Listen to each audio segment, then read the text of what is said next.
નમસ્કાર મિત્રો, આપની ચેનલમાં હાર્દિક સ્વાગત છે. ધોરણ 11-12થી કોલેજ સુધી વિદ્યાર્થીઓની સ્કોલરશિપ શિષ્યવૃત્તિ ના આવવાના કારણો આપણે જોવાના છે.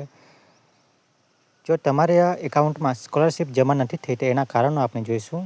તો વિદ્યાર્થીઓની બેંક ખાતામાં પૈસાની લેવડ દેવડ લાંબા સમયથી ના કરી હોય તો બેંક એકાઉન્ટ બંધ કરી દેવામાં આવતા હોય છે. એટલે કે તમે લાંબા સમય સુધી પૈસા લેવડ દેવડ કરતા ના હોય તો તમારું ખાતું બંધ કરી દેવામાં આવતું હોય છે.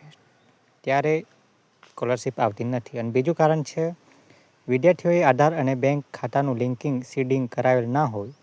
આધાર સાથે બેંક લિંક કરવું પડે છે, એ કરેલું ના હોય તો પણ સ્કોલરશિપ આવતી નથી. તો તમારું જે બેંકમાં ખાતું છે એ બેંકમાં ચેક કરવાનું રહેશે અને બેંક લિંકિંગ કરી દેવાનું રહેશે. જો ધારો કે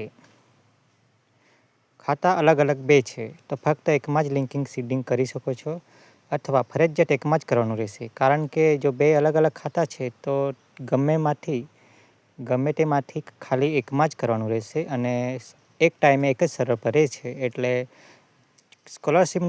સ્કોલરશિપના ફોર્મ ભરતી વખતે જો તમે જે ખાતું આપો છો તેમાં લિંકિંગ થયેલું હોવું જરૂરી છે.